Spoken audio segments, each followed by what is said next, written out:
आप सब मेरे ऑनलाइन बहन भाइयों को एक बार फिर से जय मसीह की। परमेश्वर के अनुग्रह दया और कृपा से एक बार परमेश्वर ने हमें मिलने का मौका दिया और जीवित रखा, हमारे परिवार में रखा, इसके लिए उसका धन्यवाद करेंगे। आइए हम एक छोटी सी प्रार्थना करेंगे ताकि पवित्र आत्मा पाकर प्रभु में हम उसके वचन को सुन और समझ सकें। धन्यवाद मेरे जीवित परमेश्वर, हे खुदा, हे राजाओं के राजा, हे प्रभुओं के प्रभु, हे सर्वशक्तिमान परमेश्वर, तेरा धन्यवाद प्रभु जी।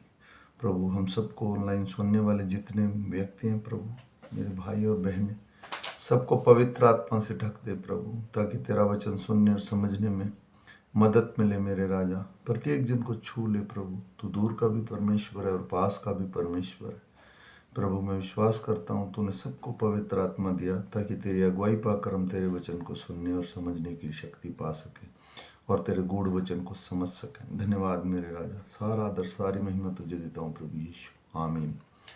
आइए आज हम सुबह का वचन पढ़ेंगे। हम पढ़ेंगे मरकुस की पुस्तक में से 3 अध्याय और उसका 20 से लेके 35 वचन तक, और 35 वचन तक हम पढ़ेंगे। आज तारीख है 22/2/2025 और इसके पढ़े और सुने जाने पर प्रभु की आशीष हो। तब वह घर में आया और ऐसी भीड़ इकट्ठी हो गई कि वे रोटी भी न खा सके। जब उसके कुटुंबियों ने यह सुना तो वे उसे पकड़ने के लिए निकले, क्योंकि वे कहते थे कि उसका चित्त ठिकाने पर नहीं है। शास्त्री भी जो यरूशलेम से आए थे यह कहते थे उसमें शैतान है और वह दुष्ट आत्माओं के सरदार की सहायता से दुष्ट आत्माओं को निकालता है। इसलिए वह उन्हें पास बुलाकर उनसे दृष्टांतों में कहने लगा, शैतान कैसे शैतान को निकाल सकता है? यदि किसी राज्य में फूट पड़े तो वह राज्य कैसे स्थिर रह सकता है? और यदि किसी घर में फूट पड़े तो वह घर कैसे स्थिर रह सकता है? इसलिए यदि शैतान अपने ही विरोध होकर अपने को फूट डाले तो वह कैसे बना रह सकता है? उसका तो अंत ही हो जाता है।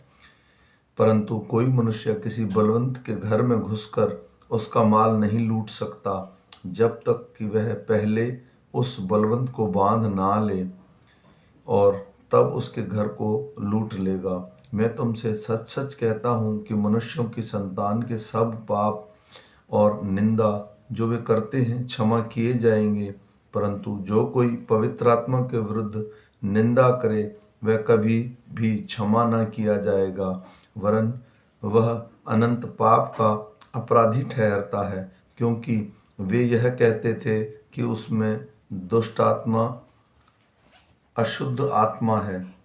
तब उसकी माता और उसके भाई भी और बाहर खड़े होकर उसे बुलावा भेजा। भीड़ उसके आसपास बैठी थी और उन्होंने उससे कहा, देख तेरी माता तेरा भाई बाहर तुझे ढूंढते हैं। उसने उन्हें उत्तर दिया, मेरी माता और मेरे भाई कौन हैं?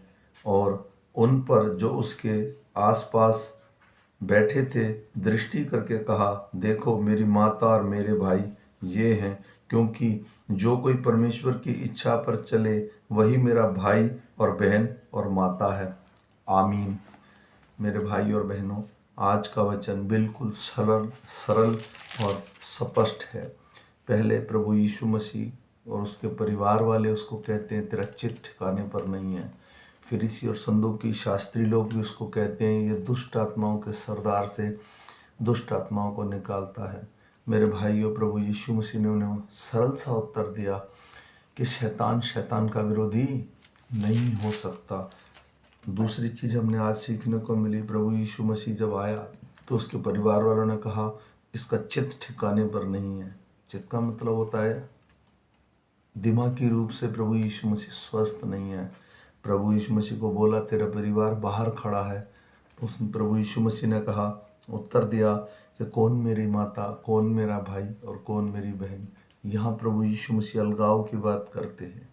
वो पापियों को और धर्मियों को अलग करने के लिए उन्होंने कहा वो मेरी माता और भाई बहन हैं जो परमेश्वर के वचन को मानते हैं, उसके नाम के अनुसार अपना जीवन गुजारते हैं, ना कि वो जो शारीरिक संबंध से हैं।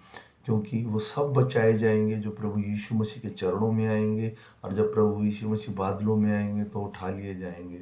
तो बाइबल साफ कहती है कि जब हम परमेश्वर के वचन को पूर्ण मन से, पूर्ण हृदय से ग्रहण करेंगे, तभी वो हमें अंगीकार करेगा। तो इसलिए मैं आशा करता हूँ आज हमने जो सीखा उसको हम याद करेंगे दिन भर। एक छोटी सी प्रार्थना करते हैं सब भाई बहन, क्योंकि हम सब लोग काम पर जाते हैं, अपने परिवारों में रहते हैं। धन्यवाद मेरे परमेश्वर, आज का वचन हमारे हृदय में काम करने पाए प्रभु। ये बेसिक बाइबल है मेरे राजा, ये हम जानने पाए मेरे राजा, ताकि प्रभु जी कल तेरे राज्य में आए तो प्रभु तू पूछे कि बाइबल पढ़ी तो हाँ प्रभु, हम तेरे सम्मुख तेरे वचनों को लेकर प्रभु तुझसे बात कर सकें मेरे राजा। जितने मेरे बहन भाई घर से बाहर काम के लिए जाते हैं प्रभु, कोई स्कूल में, कोई कॉलेज में, अपने बिजनेस में, वाहन में चढ़ने में उतरने में प्रभु मदद करना। कोई बीमार है, कोई आर्थिक तंगी में, कोई परेशानी में, उसकी सुधि लेना प्रभु जी, उसे छू लेना प्रभु जी। प्रभु तूने कहा 2 से 3 लोग जहाँ मेरे नाम से इकट्ठे होते हैं वहाँ मैं आता हूँ प्रभु जी। प्रभु फिर मिलेंगे शाम के वचन के साथ, तब को सब कुछ तेरे बलवंत हाथों में सौंपते हुए छोटी सी विनती तेरे प्यारे बेटे मेरे उद्धार करता यीशु नासरी के नाम से मांग कर पा लेता हूँ पिता, आमीन। फिर मिलेंगे मेरे भाई बहनों शाम के वचन के साथ, तब तक परमेश्वर का अनुग्रह, दया और कृपा सब पर बनी रहे।